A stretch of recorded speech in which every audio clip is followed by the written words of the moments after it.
இன்றைக்கி எங்கள் வீட்டில் சத்தான கீரை கடையில் செஞ்சுருக்கோம். முருங்கைக்கீரை கடையில் செஞ்சுருக்கோம். அது எப்படி செய்யலான்னு பார்க்கலாம் வாங்க. பருப்பு எடுத்தாச்சு.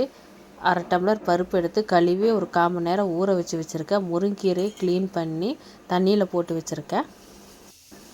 பருப்பு சேர்த்தியாச்சுங்க குக்கரில். முருங்கீரையை 2 கைப்பிடி அளவு முருங்கீரை சேர்த்திருக்கேன். பூண்டு 5-6 பல்லு பூண்டு சேர்த்திக்கலாம். 2 தக்காளி சேர்த்திக்கலாம். சின்ன வெங்காயம் 2 சின்ன வெங்காயம் சேர்த்திக்கிட்டேன். மஞ்சத்தூள் சேர்த்திக்கிட்டேன். 1/4 ஸ்பூன் மஞ்சத்தூள் சேர்த்திச்சு. கொஞ்சமாக தண்ணி ஊற்றி குக்கர் விசில் விட்டுக்கலாம். 3லேருந்து 4 விசில் விட்டுக்கலாம். நல்லா வேகட்டும். அடுத்து தாளிப்பு போட்டுக்கலாம். எண்ணெய் சூடானதும் 1 ஸ்பூன் கடுகு போட்டுக்கலாம். அடுத்து சின்ன வெங்காயம் பொடியாக கட் பண்ணி வச்சுருக்கேன். அதையும் சேர்த்திக்கலாம். ஒரு 5-6 சின்ன வெங்காயம் பொடியாக கட் பண்ணி வச்சுருக்கேன்.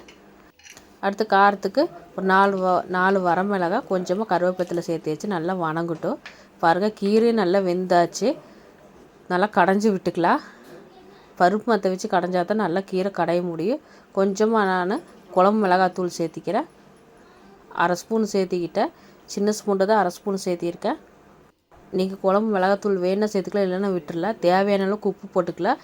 நம்ம தாளித்ததை கீரையில் சேர்த்திக்கலாம். கீரையில் சேர்த்து நல்லா கலந்து விட்டுக்கலாம்.